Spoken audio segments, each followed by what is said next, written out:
Greetings, TETA ETD practitioners, all on the TETA ETD Practitioner Support Program. This is my presentation. My name is Nigel, and I've been in training for over 30 years, the last 20 of which have been as an assessor and moderator with TETA, including external moderation that I carried out for TETA. One of the observations that I've made, and it's important to understand that this is over literally hundreds of different moderations I've done for different providers in different areas of the country, is that there is a lack of consistency between all of us when it comes to what should be done and how we practice. This takes away the consistency, the lack of consistency takes away from the quality assurance process that we are supposed to be applying. So the program was introduced as a means of seeing if we can introduce more consistency amongst practitioners, which obviously will then benefit the quality assurance process and validate the results that we are uploading to TETA and the NLRD. From these observations, the questions were drawn up in the assignment to make sure that we all understand exactly where we are and what we are doing, and promote that consistency. So if we look at that assignment, let's just go through the questions quickly. The first question was, who registers assessors? The body that registers assessors is the ETQA of ACETA. They've been delegated authority to accredit training providers and also to register assessors and moderators. The next question goes about the elements of a unit standard, and we need to make sure we understand these in order to be able to make proper decisions. The first one is the essential embedded knowledge. That is simply the knowledge a person must have in order to be able to be found competent on the particular qualification or unit standard they're doing. The learning assumed to be in place, that is the level of achievement that you would expect a person to have in order to approach the program that they want to take on. It is not meant as a gatekeeping process. It is not an entry level like you have at universities and colleges. It's an indication of what the person may need in order to successfully complete the program.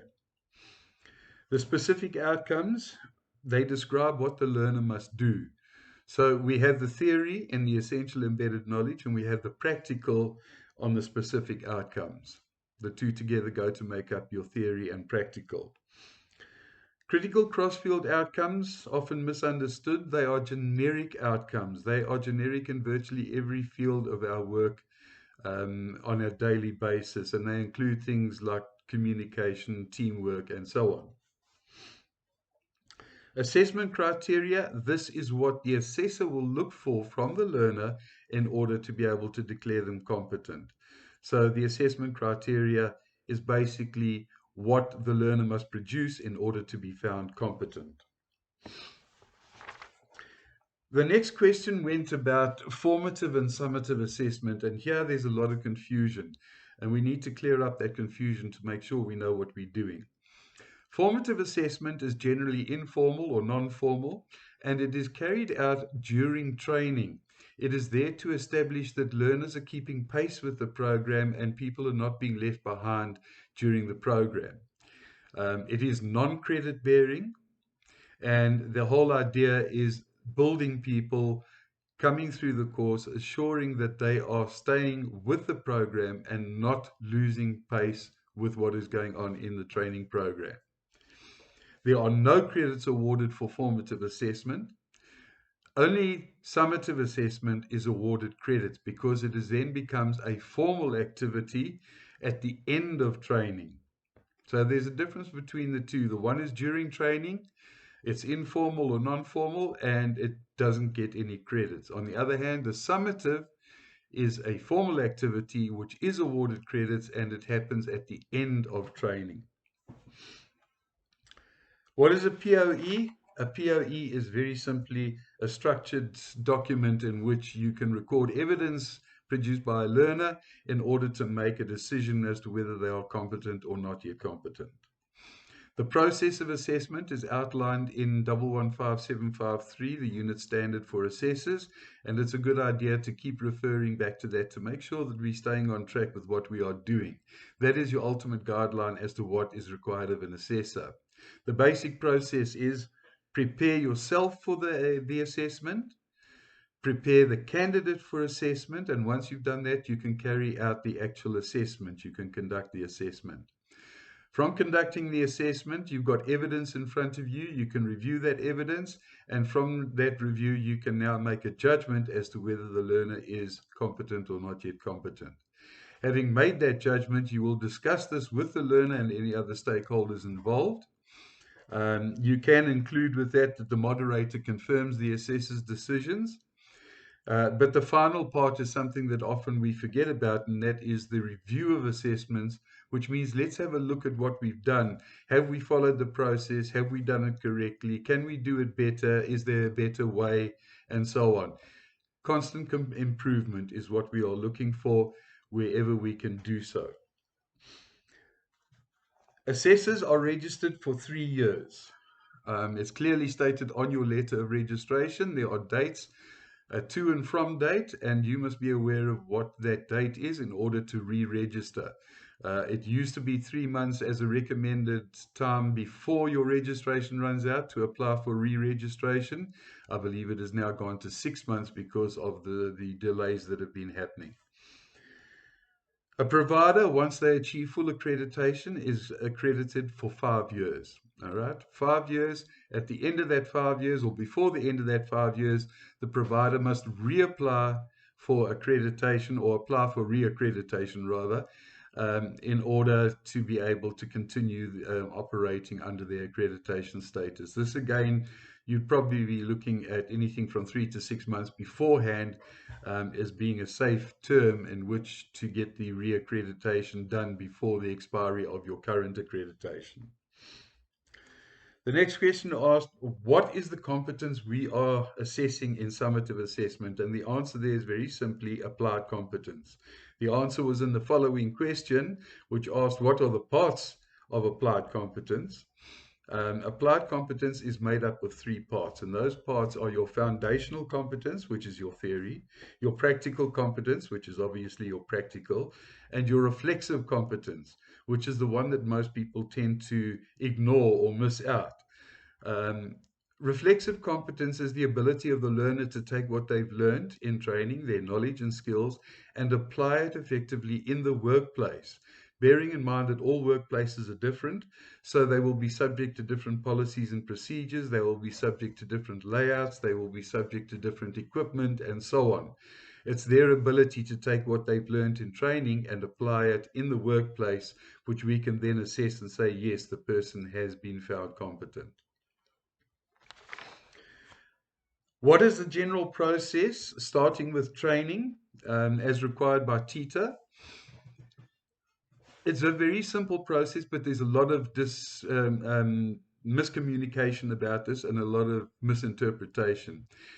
When we start with training, we do our training, we then do the assessment. The assessor, once he's completed the assessment, will hand in all the documents, hopefully properly completed, to the training provider, who will then upload the learner details and results to the TETA database. Once this is done, they send the POEs for internal moderation. The internal moderator will review the POEs and generate an internal moderation report in the TETA template. This will then be used by the provider to apply for external moderation. And the external moderator, when they come along, if they're satisfied with everything, they will then endorse the results. And once the results are endorsed, only then can the provider issue a certificate of competence and a statement of results, if it's available on the database, of course. But once the external moderator has endorsed the results, you can then issue a certificate of competence. How often does TETA require providers to conduct external moderation? The answer is quarterly or every 3 months, if you want to put it that way. That is what TETA requires in terms of your moderation process. External moderation every 3 months.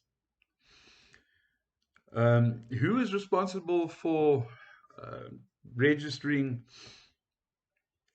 re-registration of an assessor? The only one person there again is once again the assessor.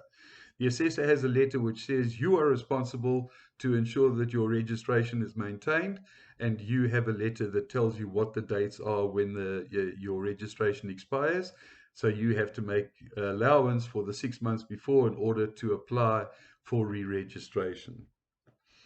When is a certificate, when can you issue a certificate of competence? Only after external moderation. What do you need to apply for registration as an assessor? What you need is practical experience in the industry for the qualifications or unit standards you are applying for. And this generally means a fair amount of experience, not just I've done it once. You also need an ETDP statement of results as an assessor. For the LMO guys, you need a valid certificate, operator certificate for the machines you are applying for. You need to have a comprehensive CV, which will obviously outline your experience and hopefully support your registration. And you need to submit a certified ID. Now, these IDs have to be certified within 6 months of submission to TETA. It used to be 3 months, it's now gone to 6 months. But it's important to note that they must be certified, and the ID copy must also be clear. Please make sure that they are clear. One of the things that has popped up quite often in my moderations, and it's been a bit of a concern, is there hasn't been a tendency with certain assessors to perhaps overbook themselves or not be available for training that has been allocated to them, training and assessment that's been allocated to them. It is not acceptable to allocate what has been allocated to you to somebody else. Certainly not without the knowledge of the provider and not without the knowledge of the employer of the people that you are going to be training and assessing. It's ethically, it's not right. And quite frankly, it could also be dangerous because the provider, neither the provider nor the employer has any idea as to the qualification of the person that you've allocated the training and assessment to. So please don't do that. It's not acceptable. If you have a problem, talk to the training provider and let them make alternative arrangements. Don't you do it yourself. Who is responsible to ensure that POEs, that assessment POEs, have been properly completed? One person, only one person, the assessor, nobody else. It shouldn't be for the provider to have to point out that there are things missing in a POE, that there's dates missing, signatures missing, there's evidence missing. This is not the provider's responsibility, it's yours as the assessor. Under the terms of your code of conduct that you signed with TETA, you are required to do your job properly. And properly means when you hand in a POE, it is your responsibility to ensure that it is properly completed and there's no need to revisit that thing to go and get other signatures or dates or whatever it might be. You are the responsible person as the assessor. Will a moderator endorse a POE that has not been properly completed? No, obviously not. An incomplete POE is invalid. It cannot be endorsed because there are parts of it that are not complete. Number 18, what disciplinary action or what actions can be taken against an assessor who is constantly inconsistent or unreliable with the way they operate? Well, in that block of 4 things, there's 3 things that can happen. And the one thing that won't happen is that you will get more work. That will not happen. Most of you are consultant assessors, and as a result of it, what will happen is you could be subject to disciplinary action under the provider's disciplinary code. Obviously, you will not get more work. If there's other assessors that the provider has available, the reliable and consistent assessors will be the ones that get used mostly. You will get left in the rush if you do not do your job properly. And one of the possibilities that you also might face between disciplinary action and recommendations from moderators is that you could face deregistration with TETA, which would mean the end of your career as an assessor. Now, the next question asked, what is integrated assessments? A lot of people don't seem to understand this. Integrated assessment can be a number of different things. It can be if you're doing a qualification where you take 3 or 4 unit standards together and you assess them in one package as opposed to doing them individually. It could be taking from a unit standard specific outcomes and assessing those together in a package instead of measuring or assessing each one individually. This is a more ideal situation because you're getting a better feel for the person's ability to carry out a complete task. It can include a number of other things too. It could mean using different instruments and methods to do the assessment in order to gain more evidence or perhaps more substantial evidence that will give you a good idea of the person's competence or not. What is a level descriptor? A level descriptor is simply something that says this particular qualification or unit standard is posted at a level which will give you an idea as to the type of people you will be dealing with. Bearing in mind that the 10 levels at the moment, starting from the lowest at level 1 all the way up to level 10, which is your PhD level, gives you an idea of what is expected of people in the workplace in terms of how much can they do themselves. Do they need a lot of supervision? Can they be left to their own devices to do certain things? So your level descriptors simply give you an idea of the level of the tasks that are being approached in the actual training and assessment. Obviously, from this, then developers of learning materials will rely on that to dictate to them how they are going to present the material to the learner. And in designing the assessment, what would be appropriate in terms of the level that they're working with to provide to the candidates who are going to be undergoing assessment. Obviously, like in us with the lifting machinery, most of our stuff is level 3. What this does indicate is that you do not require the person to give essay type questions, answers. This is not acceptable. You can't do that to a level 3. They don't have that sort of educational background in order to be able to do things like that. You would obviously then design something that is better suited towards visual content, multiple choice answers, yes, no answers, and so forth. That would be more appropriate than asking for long written out answers to questions. What is a notional hour? This one seems to have had a lot of debate about it, but it's very simply a case of you are awarded 1 credit for something, and that credit has a value of 10 notional hours. In other words, to get that 1 credit, they anticipated it would take you 10 hours, or it would take an average person 10 hours to get to the level where you could say you're competent. So for every credit, there's 10 notional hours. If we take the lifting machines again, let's take our forklift trucks, 7 credits. What is suggested there is that 7 times 10 gives you 70 notional hours. The suggestion is that it would take an average person 70 hours to assimilate what is required in order to be found competent on this particular unit standard. It is not a concrete number. You cannot turn around and say that you have to do 70 hours training. That is not the idea. A notional hour is broken up into various aspects. For example, in that hour, you would include the time taken in face-to-face training. You would include hours that you would anticipate a person would spend in learning for tests and so on. You would include in that your workplace experience, and you would include in that your assessment time. So it's not a case of anything is laid down specifically how much must go to face-to-face training, how much must go to workplace experience, how much, but it's something that you need to establish based on the knowledge of the industry that you are working in. Right. The next question related once again to your applied competence. Foundational competence is theory. It's not talking about the foundational unit standards, the fundamental unit standards that you talk about. It is foundational competence, which is your theory. Practical competence is obviously the ability to do something, and reflexive competence is taking those two things and applying them appropriately in the workplace where you are employed. The principles of assessment I'm not going to go over because those are all available once again on 115753, the unit standard for an assessor.